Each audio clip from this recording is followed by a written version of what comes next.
ज्यांच्या पंखामध्ये बळ असते त्यांना आकाशाची गरज भासत नाही. आज महिला दिनानिमित्त आपण अशाच एका रणरागिणीशी भेटणार आहोत. या रणरागिणी अहिल्यानगरमध्ये राहत असून अहिल्यानगर शहरामध्ये आपल्या कलेच्या जोरावर अनेक शेकडो ज्या मुली आहेत, तरुणी आहेत, त्यांना आपल्या कलेच्या जोरावर स्वयंरोजगार बनवलेला आहे. त्याचबरोबर स्वयंरोजगार बनवत असताना या मुलींना त्यांचं भविष्य घडवत असताना आपल्या कुटुंब देखील त्यांनी अनेक वर्ष चालवलेलं आहे. आपल्या मागील ज्या 6 बहिणी आहेत त्यांचा संसार त्यांनी केलेला आहे. पाठीशी आई वडिलांचा साथ नसताना देखील आपल्या बहिणींचा जे संसार आहे ते आता सजवलेला आहे. मेहंदीच्या कलेच्या जोरावर आपलं आयुष्य बदलवणाऱ्या रुपाली खिच्ची यांच्याशी आपण संवाद साधणार आहोत. आज महिला दिनानिमित्त आपण त्यांच्याशी संवाद साधणार आहोत. रुपाली ताई, आपण कधीपासून मेहंदीची जी कला जोपासत आहात, याची आवड कशी निर्माण झालेली आहे, काय सांगाल? मी ही 1998 पासून ही कला जोपासत आहे. ह्या कलेचं असं आहे की मी 10वी नंतर क्लास करायला गेले होते. तर तिथे माझ्या हाताकडे पाहून मला स्वीकारण्यात आलं नाही. ते म्हणायचे की तुम्ही एक हाताने नाही काढू शकत मेहंदी. तर मी म्हटलं असं काय आहे की जे आपण नाही काढू शकणार मेहंदी. मग त्या जोरावर हे मी मेहंदीचं कार्य निवडलं क्षेत्र. मागे 6 बहिणी आहेत. आई वडिलांचं छत्र नसताना मेहंदीच्या जोरावर आज आपण या यशाच्या शिखरावर आलेला आहात. काय वाटतं? ह्यामध्ये कसं होतं की आमची परिस्थिती जी होती ती हलाखीची होती आणि आई वडिलांना आम्ही 6 बहिणी होतो. तर त्या 6 बहिणींना म्हणजे बाकी म्हणजे समाजाचं म्हणणं असं होतं की 6 मुली आहेत, तर म्हणजे मुली काय करू शकतात.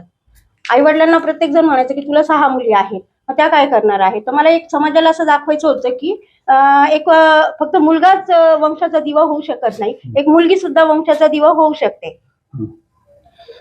आई वडिलांच्या निधनानंतर बहिणींची जबाबदारी पडलेली आहे, ती कशी तुम्ही आता पार पाडलेली आहे? बहिणींची साथ कशी राहिलेली आहे आपल्याला या सगळ्या प्रवासामध्ये? बहिणींची साथ अशी आहे की माझा आवाज जरी खाली झाला तरी माझ्या बहिणी त्या वेळेला त्या उभ्या असतात. त्यांचं मी माहेर पण जपलं आहे की त्यांना म्हणजे कुठेही कमी पडू देत नाही. ते म्हणायच्या अगोदर त्यांना ते वस्तू सगळ्या हजर असतात. आई वडिलांनंतर मी एक भाऊ म्हणून त्यांच्या सगळ्या जबाबदाऱ्या करत आहे. आपल्याला एक हात नसताना मेहंदीसारख्या नाजूक कलेकडे आपण वळालेला आहात. पहिला अनुभव कसा राहिलेला आहे? ज्यावेळेस मेहंदीसाठी तुम्ही ज्यावेळेस कमर्शियल गेला आहात त्यावेळेसचा काय अनुभव आहे का? त्यावेळेसचा माझा अनुभव असा आहे की जेव्हा मी पहिल्या ऑर्डरला गेले तर माझ्या हाताकडे पाहून म्हणजे त्यांना असं वाटायचं की आता ही हात पकडणार कशी, ही मेहंदी काढणार कशी. आणि मग ती तशी सुरुवात झाली आणि आता त्या हाताकडे पाहून मला असं म्हणण्यात येत होतं की तुम्ही मेहंदी काढणार कशी. आता त्याच हाताच्या आधारे म्हणजे तोच हात जो आहे तीच माझी ओळख आहे. या सगळ्या मेहंदीच्या प्रोसेसमध्ये जे आहे, मेहंदी गाळण्यापासून कोण भरेपर्यंत, त्यानंतर वेगवेगळ्या ठिकाणी हे सगळं साहित्य घेऊन जाताना काही कष्ट झालेले आहेत, काही अडचणी आलेल्या आहेत का? या सगळ्या अडचणींवर कशी मात केलेली आहे? हे सुरुवातीला मला जरा कोण बनवायला अडथळा यायचा. तर त्यानंतर मग मी पायानी प्लास्टिक वगैरे धरायचे आणि मग ते कोण बनवायला शिकले. मग सुरुवातीला थोडासा हे झाला नाही, तर सवय झाल्यानंतर आता कोणतंही हे येत नाही. किती वर्षापासून आता आपण या सगळ्या व्यवसायामध्ये आहात? कला जोपासत आहात. ह्या माध्यमातून आपण काही मुलींना देखील शिकवलेलं आहे, त्यांची देखील स्वयंरोजगाराची प्रशिक्षण आपण घेता. काय त्याच्यातून अनुभव आलेला आहे? मी ह्या मेहंदीमध्ये जवळजवळ 800 ते 900 मुलींना मी मेहंदी शिकवलेली आहे आणि आज माझ्याबरोबर 8 ते 9 मुलींची टीम आहे. आज ही सगळी टीम आज आपण सोबत घेऊन जाता. कसं महाराष्ट्र राज्यभर तुम्ही फिरत असतात, कसा अनुभव आलेला आहे? अनुभव हा चांगला आलेला आहे. महाराष्ट्रभर म्हणजे प्रत्येक शहरापासून तर खेडोपाड्यापर्यंत पण मी ह्या मेहंदीसाठी गेलेली आहे. प्रत्येकाचा अनुभव चांगला आहे. अडचणीच्या काळामध्ये संकट येत असतात. प्रत्येक टप्प्यावर संकट आलेलं आहे, येत असतं आपल्याला. या सगळ्या संकटांमध्ये नेमकं ऊर्जा कुठून मिळाली? कोण तुमच्या ऊर्जाचा स्रोत राहिलेला आहे?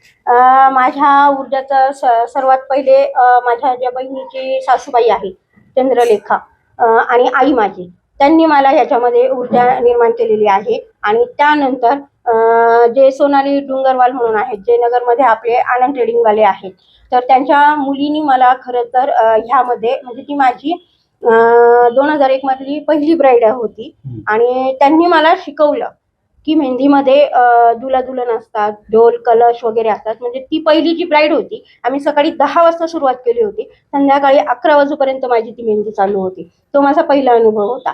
पण त्या ताईंनी मला शब्दही बोलल्या नाही, की त्या म्हटल्या सुद्धा नाही का तुम्ही सकाळची 10 वाजल्यापासून रात्रीपर्यंत काढतायत. उलटं त्या सोनाली ताईंनी माझ्या डोक्यावर हात ठेवला आणि मला म्हटल्या की तुझ्या पुढच्या वाटचालीसाठी इथूनच तुझी सुरुवात आहे आणि आमच्याकडनं तुला खूप भरभराट हे करेल. आणि तिथून माझी सुरुवात झाली.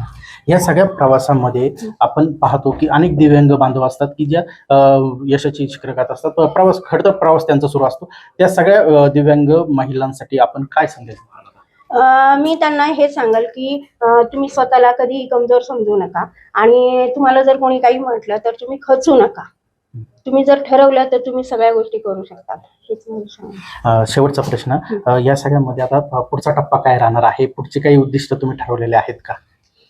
पुढचे उद्दिष्ट माझे असे आहेत की मला आता माझ्या मी 6 बहिणींच्या म्हणजे त्यांच्या लग्नापासून सगळं त्यांचं जे आहे ते सगळं हे केलेलं आहे. आता माझं पुढचं उद्दिष्ट असं आहे की माझं स्वतःचं एक बुटीक बनावं आणि तिथे मी एक ऑफिस टाकून हे करावं. नक्कीच जे आहे, एक हात नसला तरी आपल्या जिद्दीच्या जोरावर आपलं यशाचं जे शिखर आहे ते पादाक्रांत करताना पाहताना आपल्याला रुपालीताई दिसत आहेत. गिरीश रासकर, नवराष्ट्र, अहिल्यानगर.